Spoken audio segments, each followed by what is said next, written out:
إن الحمد لله نحمده ونستعينه ونستغفره ونؤمن به ونتوكل عليه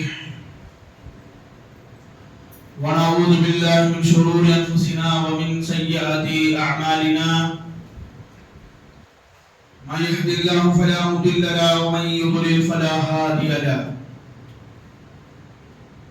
وأشهد أن لا إله إلا الله وأشهد أن محمدا عبده ورسوله أما بعد فقد قال الله سبحانه وتعالى في كتابه العظيم فأعوذ بالله من الشيطان الرجيم بسم الله الرحمن الرحيم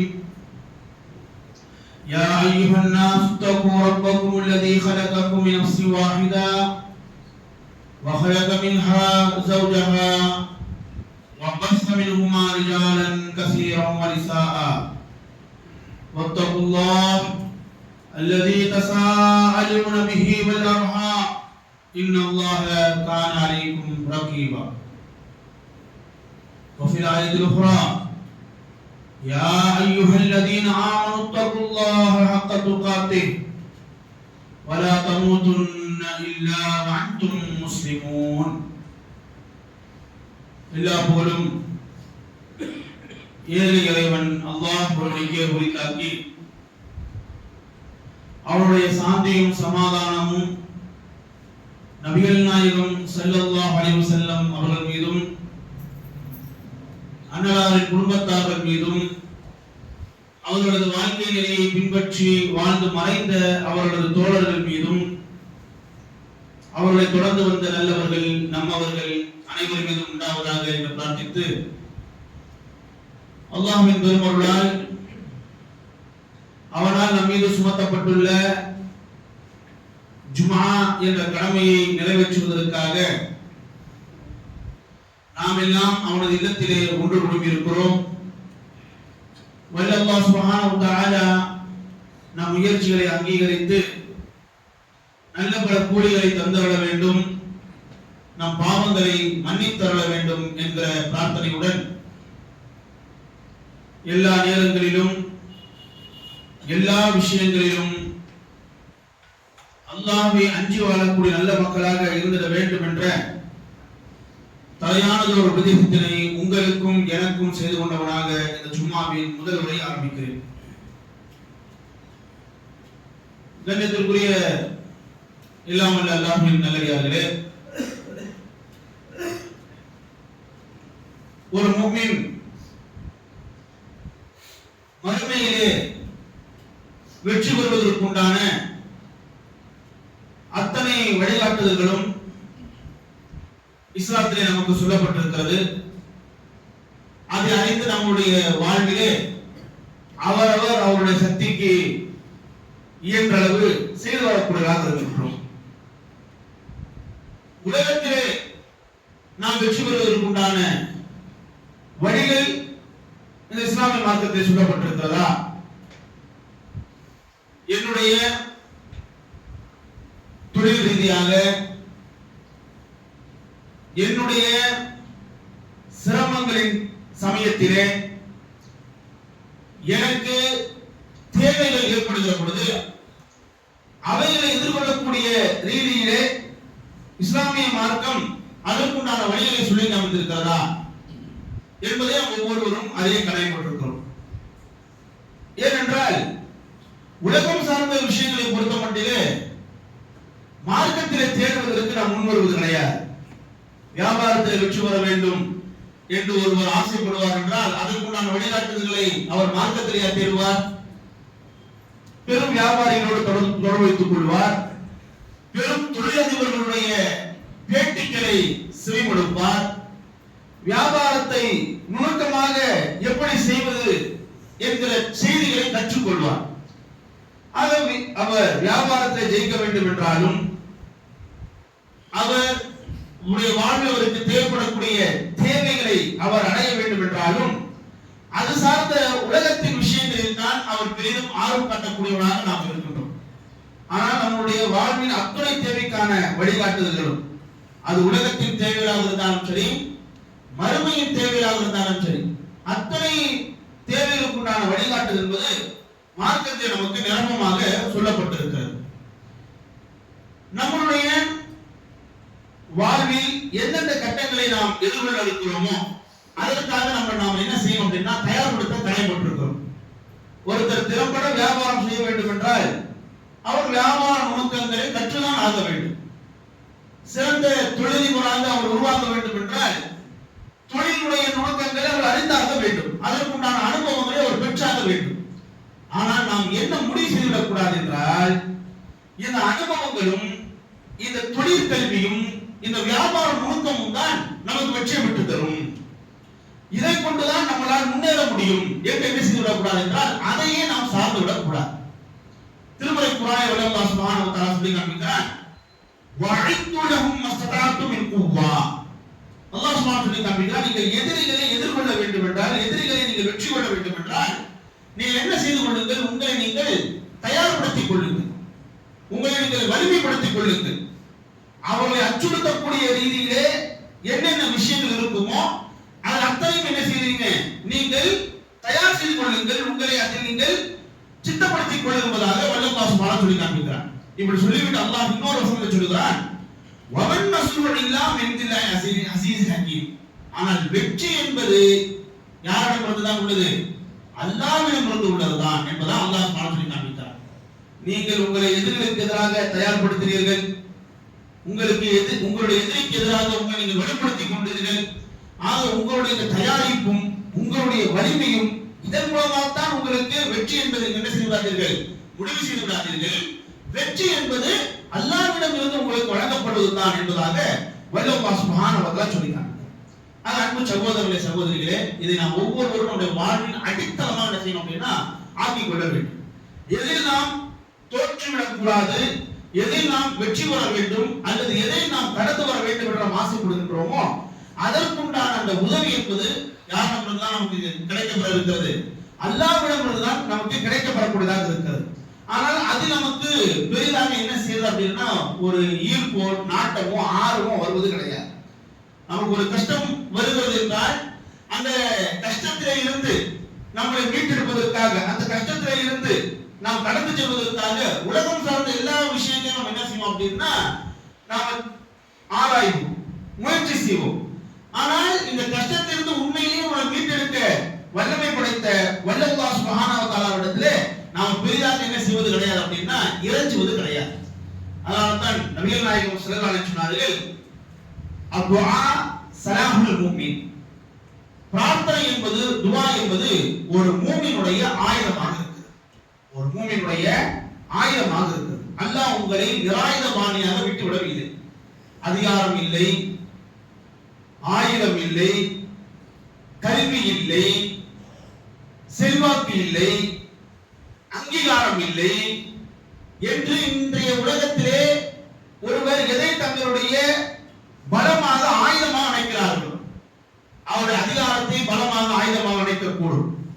அவர்களுக்கான அங்கீகாரத்தை அல்லது அவர்களுடைய படிப்பை, கல்வியை அவருடைய பலமாக ஆயுதமாக எண்ணக்கூடும். நபிகள் நாயகம் ஸல்லல்லாஹு அலைஹி வஸல்லம் என்ன சொல்றார்கள் என்றால், இதை சார்ந்து எல்லாத்தையும் நாம் தயார்படுத்த கடைப்பட்டிருக்கிறோம். ஆனால் இது எதுவுமே இல்லாவிட்டாலுமே கூட நாம் எதுவும் இல்லாததா அல்லாஹ் விட்டுவிடவில்லை. இதற்கு எல்லாவற்றுக்கும் மேலான மிக பலம் பொருந்திய ஒரு ஆயுதத்தை அல்லாஹ் சுப்ஹானஹு வ தஆலா நாம் ஒவ்வொரு இடத்திலும் கொடுத்துத்தான் வைத்திருக்கிறான். அதிகாரத்தினால் பெற்றுவிட முடியாததை, அங்கீகாரத்தினால் பெற்றுவிட முடியாததை, அனுபவத்தினால் பெற்றுவிட முடியாததை, உங்களுடைய பட்ட படிப்பினால், கல்வியினால், அறிவால் பெற்றுவிட முடியாததை அந்த ஆயுதத்தை கொண்டு உங்களால் பெற்றுக் கொள்ள முடியும்.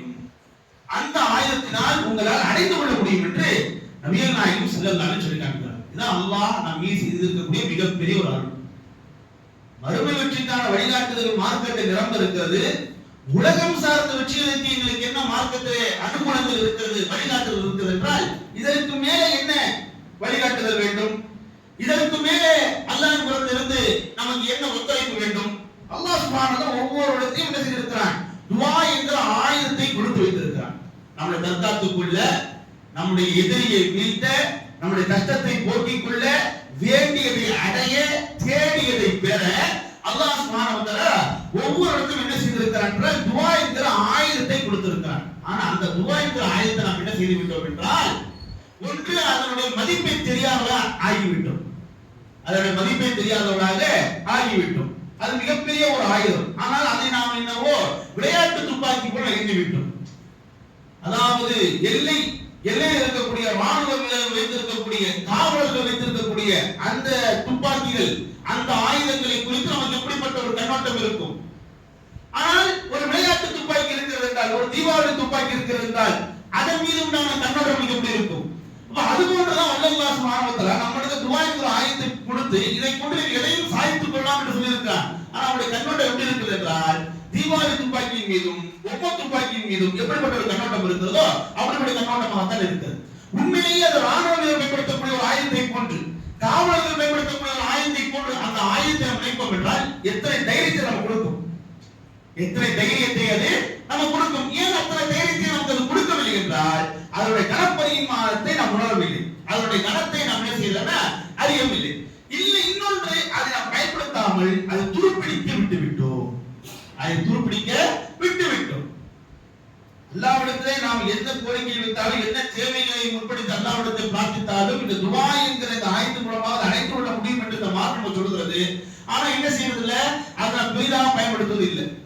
அறிவின் மீதும் அனுபவத்தின் மீதும் முயற்சியின் மீதும் பிறருடைய உதவியின் மீதும் வைத்திருக்கக்கூடிய அந்த நம்பிக்கையை அல்லாஹ் சுப்ஹானஹு வ தஆலா நாம் ஒவ்வொருவருக்கும் கொடுத்திருக்கக்கூடிய இந்த துஆ என்பது நமக்கு என்ன செய்யலாம் அப்படின்னா, பெரிதான ஒரு ஈர்ப்பும் நாட்டம் ஏற்படாமல் அதை பயன்படுத்தாமல் துருப்பிடிக்க விட்டுவிட்டோம். அல்லது என்ன செய்கிறோம் அப்படின்னா, அதை பயன்படுத்தாமல் தெரியாமல் இருக்கும். அதை பயன்படுத்த தெரியாமல் இருக்கும். ஒன்று, அதன் மீது அதீத நம்பிக்கை ஏற்படவில்லை, என்னதோ விளையாட்டு துப்பாக்கி போல வச்சிருக்கிறோம். அல்லது இரண்டாவது, அதை பயன்படுத்தாமல் துருப்பிடிக்க விட்டுட்டோம். அப்படி இல்லைன்னா மூன்றாவது, அதை பயன்படுத்த தெரியாமல் இருக்கும். ஒரு இடத்துல உண்மையிலேயே பெரும் ஒரு ஆயுதம் இருக்கிறது, அதை பயன்படுத்த தெரியாத பட்சத்தில் அவருக்கு ஏதாவது பிரயோஜனம் இருக்குதா? நல்ல காஸ்ட்லியான உயரகமான நவீன ஆயுதம் அவர்கிட்ட இருக்குது. எதிரி அவனை எதிர்கொள்ள வருகிறான், எதிரி அவனை தாக்க வருகிறான். அந்த ஆயுதத்தை பயன்படுத்தி எதிரி அவனால் வீழ்த்த முடியும். அந்த ஆயுதத்தை பயன்படுத்தி தன்னை அவனால் காத்துக் கொள்ள முடியும். இப்போ அந்த ஆயுதத்தை அவன் பயன்படுத்த தெரியாத பட்சத்தில், பயன்படுத்தாத பட்சத்திலே அவனுக்கு எந்த பலனும் தராது. அவனிடத்துல ஆயுதம் இருந்தும் நிராயுத பாணியாக ஆகிவிட்டான். இப்படியாக ஒவ்வொரு மூமினும் ஒவ்வொரு முஸ்லீமும் பெரும்பான்மையானவர்கள் இல்லாமல் அல்லாஹ் அருள் செய்தவர்களை தவிர பெரும்பான்மையானவர்கள் அல்லாஹ் தங்களுக்கு கொடுத்திருக்கக்கூடிய மிகப்பெரிய துஆ என்கிற இந்த ஆயுதத்தினுடைய அருமை பெருமை தெரியாமல் இருக்கிறார்கள், அல்லது பயன்படுத்தாமல் இருக்கிறார்கள், அல்லது பயன்படுத்த தெரியாமல் இருக்கிறார்கள். யார் வெற்றி பெற்றார் என்றால், இதனை சரியாக புரிந்தவர்கள், இதனுடைய தாக்கத்தை உணர்ந்தவர்கள், அல்லது தாக்கத்தை அறிந்தவர்கள், இதை பயன்படுத்துபவர்கள், பயன்படுத்த தெரிஞ்சவர்கள். நாம எப்படி இருக்கிறோம்? இந்த துஆவுடைய வலிமையை தெரிஞ்சவா நாம் இருக்கின்றோமா? இதை அனுதினம் பயன்படுத்தக்கூடியவராக நாம் இருக்கிறோமா? அல்லது பயன்படுத்த தெரிஞ்சவரா நாம் இருக்கின்றோமா? அது என்ன பயன்படுத்த தெரியணும்? இது என்ன நார்மலா ட்ரைனிங்கா போட்டு துஆ செய்யறதுக்கு? கையை ஏந்தி துஆ செஞ்சா வேலை முடிஞ்சு போச்சு, கையை ஏந்தி துஆ செஞ்சா வேலை முடிஞ்சு போச்சு. இதெல்லாம் பயன்படுத்த தெரியணும் அப்படின்னா எல்லாருடைய துஆ அல்லாஹ் ஏற்றுக்கொள்ளப்படுவது கிடையாது. எல்லாருடைய துஆவும் அல்லாஹ்வுடைய ஏற்றுக்கொள்ளப்படுவது கிடையாது. சரிங்களா? அவர் என்னதான் கையை ஏந்தி அழுது பொழுது அல்லாஹ் துஆ செஞ்சாலும் அவருடைய ஆடை ஹராமாக இருக்கு, அவர் சாப்பிடும் உணவு ஹராமாக இருக்கு, அவருடைய துஆவை அல்லாஹ் ஏற்றுக்கொள்வது கிடையாது. அப்படிதானே? ஒருவருடைய வருமானம் ஹராமாக இருக்கிறது, ஒருவருடைய அவர் பயன்படுத்தக்கூடிய பொருட்கள், அனுபவிக்கக்கூடிய ஆடை, உண்ணக்கூடிய உணவு அது ஹராமாக இருக்கிறது. அப்படி ஹராமாக இருக்க அவர் என்னதான் அல்லாஹ்வுடைய கையேந்தி அழுது பொழுது துஆ செஞ்சாலும் அதை அல்லாஹ் சட்டை செய்வது கிடையாது. நபிகள் நாயகம் சொல்லி இருக்கிறார். அதே போன்று எவர் உறவை துண்டித்திருப்பாரோ, எவர் உறவை துண்டித்திருப்பாரோ அவருடைய பிரார்த்தனை அல்லாஹ்வுடைய ஏற்றுக்கொள்ளப்படுவது கிடையாது. அதனால துஆ என்பது சர்வசாதாரணமாக விடப்பட்டு விடக்கூடாது. அதாவது நவீன ஆயுதத்தை எப்படி பயன்படுத்துவது என்பதை கூட இலகுவாக ஒரு ட்ரைனிங் மூலம் தெரிஞ்சுக்கலாம். ஆனா இந்த துஆவை அத்தனை சீக்கிரம் என்ன செய்ய முடியாது என்றால், நாம் இலகுவாக எல்லாம் அல்லாஹ்விடத்தில் முன்வைத்து விட முடியாது. இந்த துஆவை அல்லாஹ்விடத்தில் முன்வைக்க வேண்டும் என்றால் அதற்கு பின்னால் எந்த விதமான தடை கற்களும் அதற்கு இருக்கக்கூடாது. அது அல்லாஹ் ஏற்றுக்கொள்ளாமல் இருக்க. ஒருத்தருக்கு நாம் அநியாயம் செய்திருக்கிறோம், ஒருத்தருக்கு நாம அநியாயம் செய்திருக்கின்றோம் அப்படிங்கும் பொழுது நமக்கு எதிராக நாம் யாருக்கு அநியாயம் செய்திருக்கிறோமோ அவருக்கும் அல்லாஹ்வுக்கும் மத்தியில எந்த திரையும் இல்லை, எந்த தடையும் இல்லை. அவர் நமக்கு எதிராக அல்லாஹ்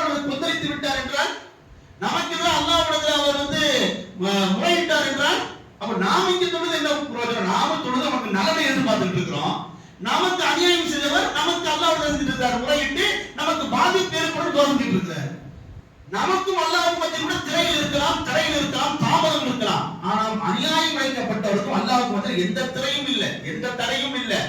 இமிடியேட் அது அவருடைய பிரார்த்தனை அல்லாஹ்விடத்துல இமிடியேட்டா உடனே ஏற்றுக்கொள்ளப்படக்கூடியதாக இருக்கு. அப்ப நமக்கு பிரார்த்தனை இங்கே அல்லாஹ்விடத்தில் அந்த ஏற்றுக்கொள்ளப்படக்கூடிய சூழல் இருக்கிறது, பதிலளிக்கப்படக்கூடிய சூழல் இருக்கும்.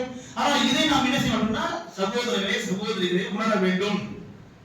அதனால அல்லாஹ் நம் ஒவ்வொரு இடத்துல என்ன செய்திருக்கிறான் என்றால் நம்முடைய வாழ்வை பாதுகாத்துக் கொள்ளவும், பாதிப்பில் இருந்து நம்மை தற்காத்துக் கொள்ளவும், நமக்கு வரக்கூடிய கஷ்டங்களில் இருந்து நம்மை காப்பாற்றிக் கொள்ளவும், நமக்கு தேவையானதை அறிந்து கொள்வதற்குண்டான மிக வலுவான ஆயுதம். எதை வைத்து இன்னைக்கு ஒன்றை அடையலாம் என்று மனிதர்கள் எண்ணி வைத்திருக்கிறார்களோ, படிச்சாதான் நல்ல வேலை கிடைக்கும், படிச்சாதான் நல்ல ஒரு வேலைக்கு போக நல்ல சம்பாத்தியம் கிடைக்கும் என்று ஒரு நல்ல வேலை நல்ல சம்பாத்தியம் என்பது படிப்பை வைத்து தான் இருக்கிறது என்று என்ன செய்வாங்க இந்த உலகத்திலே மண்டையில ஏற்றுவார்கள்.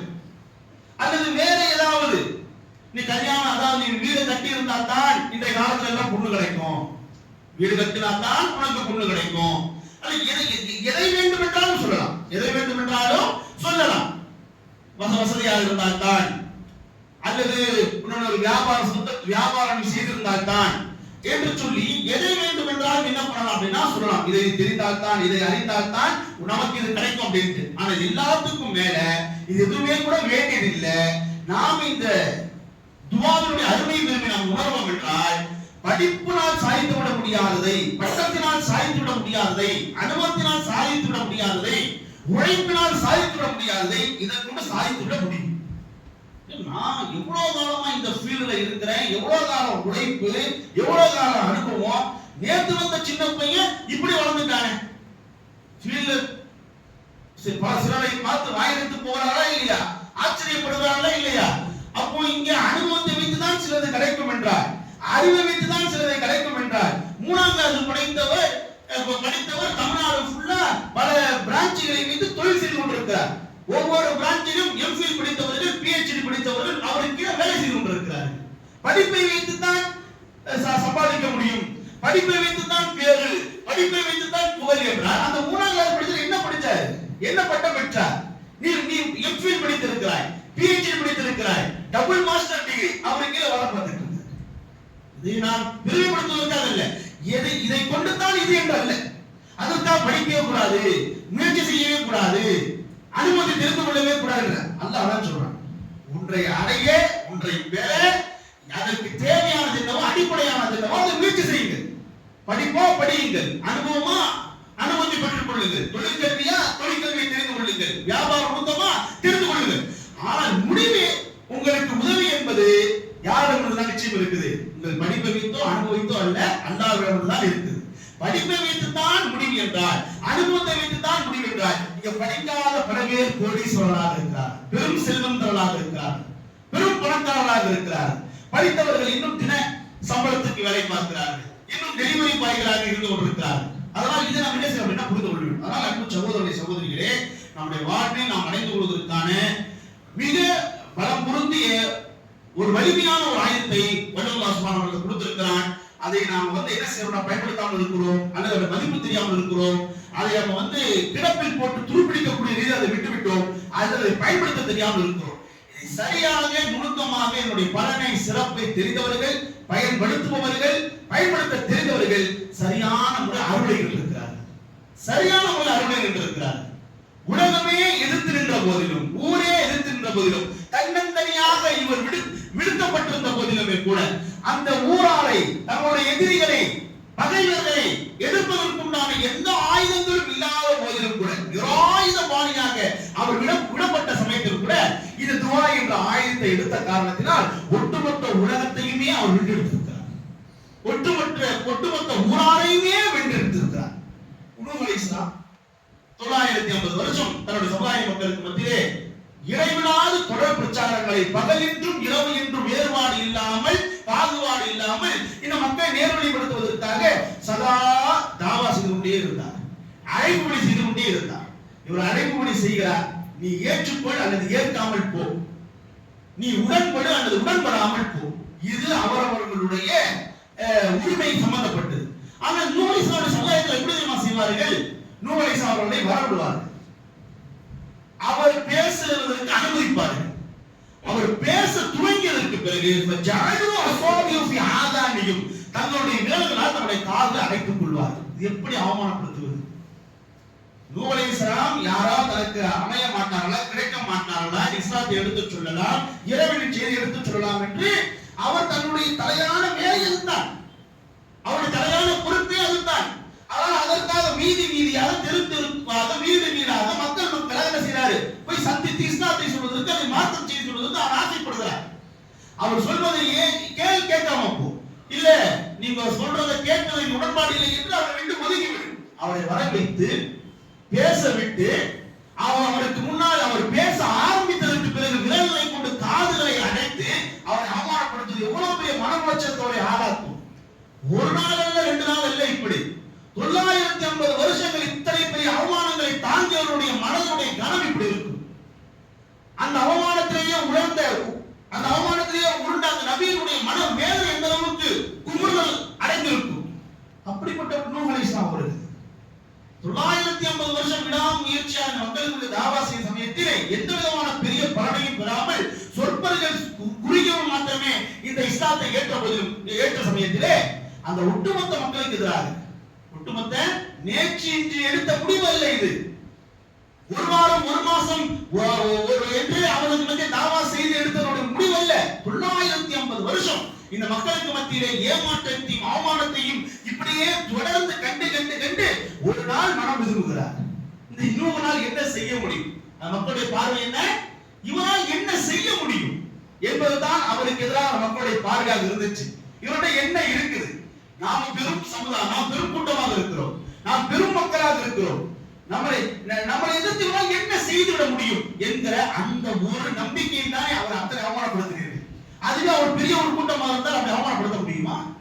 அந்த நூஹ் அலைஹிஸ்ஸலாம் அவர்கள் பெரும் படை பொருந்திய அதிகாரம் படைத்த ஒரு நபராக இருந்தால் அப்படி அவமானப்படுத்த முடியுமா? பெரும் தலைவராக இருந்தால் அவரை அவமானப்படுத்த முடியுமா? இவரால் என்ன செய்துவிட முடியும் என்கிற அந்த இருமாப்பு இருந்த காரணத்தினால் தான் அவருடைய ஊரால் இத்தனை பேர் சேர்ந்து அவர் அவமானப்படுத்துகிறது. இவரால் என்ன செய்துவிட முடியும்? இவரிடம் என்ன இருக்கிறது, என்ன ஆள்பலம் இருக்கிறது, என்ன அதிகாரம் இருக்கிறது என்று அவரை நினைத்து உங்களுடைய மனநிலை தானே. ஆனால் அப்படி அவர்கள் யாருக்குமே தெரியாது நூஹ் அலைஹிஸ்ஸலாம் அவரிடத்தில் இருந்த அந்த பலம் பொருந்தி அந்த ஆயுதத்தினுடைய விலை. அவர் அந்த ஆயுதத்தை அத்தனை காலம் பயன்படுத்தார். அந்த ஆயுதத்தை அவரு அத்தனை காலம் பயன்படுத்த நம்ம சமுதாயத்துக்கு சாதகமாக தான் பயன்படுத்தினார், சமுதாயத்தை பாதுகாப்பத்தான் பயன்படுத்தினார். ஆனால் இத்தனை தூரம் நூஹ் அலைஹிஸ்ஸலாம் அவர்களை அவர் அவமானப்படுத்தி கேவலப்படுத்தியதற்கு பிறகு மனம் விரும்பிய மனம் உடைந்த நூஹ் அலைஹிஸ்ஸலாம் அவர்கள் 950 வருஷத்தினுடைய முடிவில் இறுதி அந்த ஆயுதத்தை தன் சமுதாய மக்களுக்கு எதிராக பயன்படுத்தி விட்டார். தன் சமுதாய மக்களுக்கு எதிராக பயன்படுத்தி விட்டார். என்ன சொல்லிவிட்டார்? ரப்பிலா ததரல ஆகியவர்கள் காஃபிரீன தையா, இறைவா அடிச்சாட்டியம் செய்யக்கூடிய இந்த காஃபிர்களை இந்த பூமியிலே நீ விட்டு விடாதே. அடிச்சாட்டியம் செய்யக்கூடிய இந்த காஃபிர்களை இந்த பூமியிலே நீ விட்டு விடாதே. இன்னகை ததரும் யுதையு இபாதக. ஏன் இந்த நபிக்கு இவ்வளவு பெரிய ஒரு கோபம் வந்து விட்டது? அழிக்கும்படி சொல்லிவிட்டாரே. தன்னுடைய சமுதாயத்தை நேர்வழிப்படுத்த வேண்டும் என்றுதான் ஒவ்வொரு நபியும் ஆசைப்படுவார்கள். இறைவனே அவர்களை தண்டிப்பதற்காக முடிவெடுக்கக்கூடிய சமயத்திலும் கூட அங்கே தடையாக திரையாக இந்த நபிமார்கள் தானே போய் விடுவார்கள். இறைவா என் சமுதாயத்தை அழைத்து விடாதே என்று கையேந்தி நிற்பார்கள். ஆனால் ஏன் நூஹ் அலைஹிஸ்ஸலாம் தன்னுடைய சமுதாயத்தை அழைக்கும்படி சொல்கிறார் என்றால், நூஹ் அலைஹிஸ்ஸலாம் சொல்கிறார்கள், இன்னகை ததரும் யுதையு இபாதக. இவர்களை இன்னும் விட்டு வைத்தால் நான் கொஞ்ச மக்களையால் நேர்வழிப்படுத்தி வைத்திருக்கிறேன் அல்லவா, இவர்களையும் அவர்கள் வழிகெடுத்து விடுவார். 950 வருஷம் நீண்ட ஒரு போராட்டத்திலே சன்னம் சன்னமாக கொஞ்சம் கொஞ்சமாக ஒரு சிலராக சில மக்களை நான் வென்றெடுத்து வச்சிருக்கிறேன் அல்லவா, நேர்வழிப்படுத்தி வச்சிருக்கிறேன் அல்லவா, இவர்களை என்ன செய்வாங்க? இவங்க வழிகெடுத்து விடுவார்கள். வலா எலியு இல்லா ஃபாஜிரன் கஃபாரா. மேல்மொழி தான் சொல்றாங்க, இவர்கள் இனி பெற்றெடுக்கக்கூடிய சந்ததியை எப்படி இருப்பாங்க தெரியுமா? காஃபிர்களாக பாவிகளாக அன்றி வேறு விதமாக இருக்க மாட்டாங்க. ரசூலுல்லாஹி அலைஹி வஸல்லம் தாய் எப்படி துஆசிட்டாங்க? இறைவா இவர்கள் இஸ்லாத்தை ஏற்காவிட்டால் இவருடைய சந்ததிகளாக என்ன செய்வாங்க? இஸ்லாத்தை ஏற்பார்கள், அதனால இந்த மக்கள் அழிக்காமல் விட்டுவிடு என்று ரசூலுல்லாஹி அலைஹி வஸல்லம் துஆசினாங்க. நூஹ் அலைஹிஸ்ஸலாம் துஆசிறாங்க, இறைவா இவர்களை விட்டு விடாதே. ஏன் தெரியுமா? இவர்கள் பெற்றெடுக்கக்கூடிய பிள்ளைகள் எப்படிதான் இருப்பாங்க அப்படின்னா காசிர்களாக பாவிகளாகத்தான் இருப்பார்கள். ஏனென்றால் அவர்கள் பெற்று தங்களுடைய பிள்ளைகளுக்கு தாய்ப்பால் விட்டுகிறார்களோ இல்லையோ இந்த வெறியை ஏற்றி விடுகிறார்கள். இந்த வெறியை ஏற்றி விடுகிறார்கள். உனக்கு எதிரான, உன் நபிக்கு எதிரான, இஸ்லாத்திற்கு எதிரான அந்த வெறி என்ன செய்கிறார்கள்? அவர்கள் சிறு பிராயத்திலே இருந்தே அவர் ரத்தத்தோடு ரத்தமாக கலந்து விடுகிறார்கள். அவர் வளர்ந்து வரக்கூடிய சமயத்திலே அவர்களை ஒருபோதும் என்ன செய்ய முடியாது, சீர்படுத்தி விட முடியாது. ஏனென்றால் விஷம் ஏறுகளாக அவர் ஆகிவிடுவார். விஷம் ஏறுகளாக அவர்கள் ஆகிவிடுவார். அப்படிப்பட்ட கொடும்பாவிலான காசுகளை தான் இவர்கள் உருவாக்கவும் செய்வார்கள். குடும்பாவியான காசுகளை தான் இவர் உருவாக்கவும் செய்வார்கள். அதனால் இறைவா இந்த மக்களை அழித்து விடு என்று சொன்னாங்க. நூஹ் அலைஹிஸ்ஸலாம் வாசிக்கிறார், ஆயத்தை பயன்படுத்தி விட்டார். என்னாச்சு? ஒரே ஒரு மனிதர் தான், நிராயுதபாணி தான், ஒன்றும் இல்லாதவர் தான், அதிகாரம் இல்லாதவர் தான். இவரால் என்ன செய்துவிட முடியும் என்று மக்கள் நாம் ஏளனமாக பார்க்கப்பட்டவர் தான். இப்ப என்ன ஆச்சு? ஒட்டுமொத்த மக்கள் அழிஞ்சு போனாங்க. ஒட்டுமொத்த மக்களுமே அழிஞ்சு போனாங்க. நூஹ் அலைஹிஸ்ஸலாம் அவரோடு இஸ்லாத்தை ஏற்றி அல்லது அல்லாஹ் ஈமான் கொண்டு வந்த அந்த மக்களை கொண்டு அல்லாஹ் புது ஒரு துவக்கத்தை இந்த உலகத்தில் ஏற்படுத்தினார். புது ஒரு துவக்கத்தை இந்த உலகத்திலே ஏற்படுத்தினார். அத்தனை மக்களையும் அழித்து அல்லாஹ் சுப்ஹானஹு வ தஆலா அழித்து விட்டார். ஆக இப்படி ஒரு பெரும் சாம்ராஜ்ய மக்களையே, ஒரு பெரும் சமுதாயத்தையே இந்த துஆவை கொண்டு அழித்துவிட முடியும் என்றால் தனி ஒரு நபருக்கு ஏற்படக்கூடிய ஒரு பாதிப்பை இந்த ஆயத்தை கொண்டு அழித்துவிட முடியாதா? தனியே ஒரு நபருக்கு ஏற்படக்கூடிய ஒரு பாதிப்பு, ஒரு பிரச்சனை, ஒரு நெருக்கடி, ஒரு கஷ்டம், அதை இந்த ஆயத்தை கொண்டு நம்மளால் அழித்துவிட முடியாதா என்றால் பிரச்சனை ஆயுதத்தின் மீது அல்ல. பிரச்சனை ஆயுதத்தின் மீது அல்ல. பிரச்சனை யார் மேல? ஆயுத வழங்கப்பட்டவர், அதை பயன்படுத்த தெரியாதவர் அல்லது ஆயத்தினுடைய அருமை தெரியாதவர் என்பதை என்ன செய்யணும், புரிந்து கொள்ள வேண்டும். நபிமாருடைய வரலாறு எல்லாம் நமக்கு குர்ஆனிலே காட்சிப்படுத்துவது என்றால் அவர்கள் தங்களுடைய வாழ்வில் சாதித்துக் கொண்ட அனைத்தையுமே பெரும் ஆயுதங்களை கொண்டல்ல, நவீன கண்டுபிடிப்புகளை கொண்டல்ல, அல்லாஹ் அவர் கையில கொடுத்துட்டு கூட அந்த ஆயுதம், அல்லாஹ் கொடுத்துருக்கூடிய ஆயுதத்தை காட்டி வேற என்னங்க பெருசா ஆயுதம் வேண்டும்? எந்த நபி எடுத்துக்கொண்டார்? இப்ராஹிம் அலைஹிஸ்ஸலாம் ஒட்டுமொத்த சமுதாயத்தவர்களும் முடிவு செய்து இவர் நெருப்பு குண்டத்திலே வீசி கொண்டு விட வேண்டுவதுதான் என்று முடிவு செய்து விட்டார்கள். அவரை காப்பாற்றுவதோ அவரை நெருப்பு குண்டத்திலே தூக்கி வீசப்படக்கூடிய சமயத்தில் அவருக்காக தண்ணீர் வடிக்கவோ அவங்க யாரும் இல்லை. நிராயுதபாணியாக இருக்கிறார். அவருக்காக தண்ணீர் வடிக்க கஷ்டப்பட இப்ராஹிமை போட்டு விடாதீர்கள் என்று அந்த மக்களோடு மல்லு கட்ட யாரும் இல்லை, நிராயுதபாணியாக இருக்கிறார்கள். நெருப்பு குண்டத்தை தூக்கி மக்கள் வீசி விட்டார்கள். அப்ப அந்த நேரத்தில் இப்ராஹிம் அலைஹிஸ்ஸலாம் தனக்கு பயன்படுத்திக் கொண்ட ஆயுதம் அதுதான், ஹஸ்புனல்லாஹு வ நிஅமல் வக்கீல். யாரும் எனக்கு இல்லை என்றல்ல, எனக்கு யார் இருக்கா? ஏன் ரொம்ப இருக்கு? ஹஸ்புனல்லாஹ், நமக்கு அல்லாஹ்வே போதுமானவன், நமக்கு அல்லாஹ்வே போதுமானவன். வ நிஅமல் வக்கீல், பொறுப்பு சாட்டப்படுபவனில் அவன் மிகச்சிறந்தவன். பொறுப்பு சாட்டப்படுபவனில் அவன் மிகச்சிறந்தவன் என்று இப்ராஹிம் அலைஹிஸ்ஸலாம் அவர்களை அந்த மக்கள் எல்லாம் சேர்ந்து குண்டுகட்டாக அந்த நெருப்பு குண்டத்தை தூக்கி வீசக்கூடிய சமயத்திலே இப்ராஹிம் அலைஹிஸ்ஸலாம் இந்த பிரார்த்தனை, இந்த துஆ அல்லாஹ்வுக்கு முன்னெடுத்தார்கள். அப்படியே இந்த உலகத்துடைய யதார்த்தம் என்னவோ, இந்த உலகத்தின் தன்மை என்னவோ அதை அப்படியே அல்லாஹ் மாற்றி அமைச்சிட்டான். அதற்குண்டான வலிமை அல்லாஹ் ஒரு ஆயுதத்தை கொடுத்து வச்சிருக்கிறான். நெருப்பு என்றால் சுடும், நெருப்பு என்றால் பொசுக்கும், நெருப்பு என்றால் கரிக்கும். ஆனால் அன்றைய அந்த தருணத்தில் அந்த நெருப்பு இப்போது எப்படி இந்த ஏசிலிருந்து குளிர்ச்சி நாம் பெற்றுக் கொண்டிருக்கிறோமோ, குளிர்ச்சியை பெற்றுக் கொண்டிருக்கிறோமோ அப்படியான ஒரு குளிர்ச்சி அவருக்கு தரக்கூடியதாக, பர்தம் சலாமா, அவர் குளிர்வானதாகவும் அமைதி தரக்கூடியதாக ஆகிவிட்டது. இன்னும் கொஞ்ச நேரம் போட்டு வைக்கிறான்ற மாதிரி, இன்னும் கொஞ்ச நேரம் இந்த நெருப்பு குண்டத்தை நீங்க போட்டு வைக்கிறாங்க சொல்ற மாதிரி அப்படியே குளிர்ச்சி தரக்கூடியதாகவும் அமைதி தரக்கூடியதாக அது மாறிவிட்டதாக அல்லாஹ் சுப்ஹானஹு வ தஆலா சொல்லி காட்டுகிறார். எவ்வளவு பெரிய வலிமை மிக்கதாக இந்த ஆயுதம் இருக்கிறது. அன்பார்ந்தவர்களை நாம் உழைக்க வேண்டும், முயற்சிக்க வேண்டும், கஷ்டப்பட வேண்டும், அறிந்து கொள்ள வேண்டும், கற்றுக்கொள்ள வேண்டும். அனைத்திற்கும் மேலாக இதை கொண்டு தான் இதை நம்மால் பெற முடியும், இதை கொண்டு தான் இதை நம்மால் சாதிக்க முடியும் என்று அல்ல.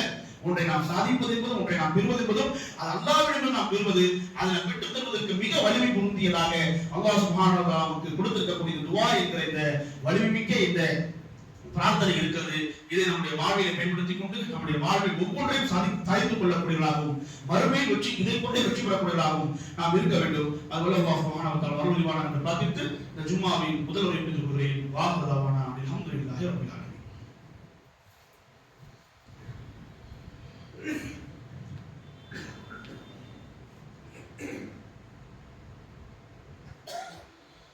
அல்ஹம்துலில்லாஹி ரப்பில் ஆலமீன் வஸ்ஸலாத்து வஸ்ஸலாமு அலா ரசூலில் அமீன். அம்மா பாத். கண்ணியத்திற்குரிய பெரியவர்களே, சகோதரிகளே, இந்த வார ஜும்மாவின் முதல் உரையில் முஃமினின் ஆயுதம் துஆ என்கிற அடிப்படையில் சில செய்திகளை நாம் பார்த்தோம். இந்த வார இந்த ஜும்மாவின் இரண்டாவது குத்பாவில் நாம் கவனிக்கப்பட வேண்டிய விஷயம் என்ன அப்படின்னா, இன்ஷா அல்லாஹ் இன்னும் ஒரு சில நாட்களில் துல்ஹஜ் என்கிற மகத்துவமிக்க அந்த மாதத்தை நாம் எல்லாம் அடைய இருக்கிறோம். அந்த மாதத்திலே மாத்திரமே செய்ய முடிகின்ற ஹஜ் என்கிற மகத்தான அந்த கடமை நிறைவேற்றுவதற்காக உலகெங்கிலும் இருந்து இஸ்லாமிய மக்கள் ஹாஜிகள் இன்னைக்கு இறையிலத்தை நோக்கி சென்று கொண்டிருக்கிறார்கள். அந்த ஹஜ்ஜுடைய அந்த நாட்கள் என்பது ஹாஜிகளுக்கு மாத்திரமே பிரத்யேகமான, ஹாஜிகளுக்கு மாத்திரமே சிறப்பான நாட்கள் கிடையாது. உலகெங்கிலும் இருக்கக்கூடிய ஒட்டுமொத்த முஸ்லிம்களுக்கும் அது சிறப்பான நாள். ஏனென்றால் நபிகள் நாயகம் ஸல்லல்லாஹு அலைஹி வஸல்லம் காண்பிக்கிறார்கள், அல்லாஹ் சுப்ஹானஹு வ தஆலாவுக்கு வருடத்திலேயே அல்லாஹ் அதிகம் நேசிக்கிற, அல்லாஹ் அதிகம் விரும்புகிற அமல்கள் என்பது இருக்கக்கூடிய நாட்கள் இந்த துல்ஹஜ்ஜினுடைய முதல் 10 நாட்களில் செய்யக்கூடிய அமல்கள் தான்.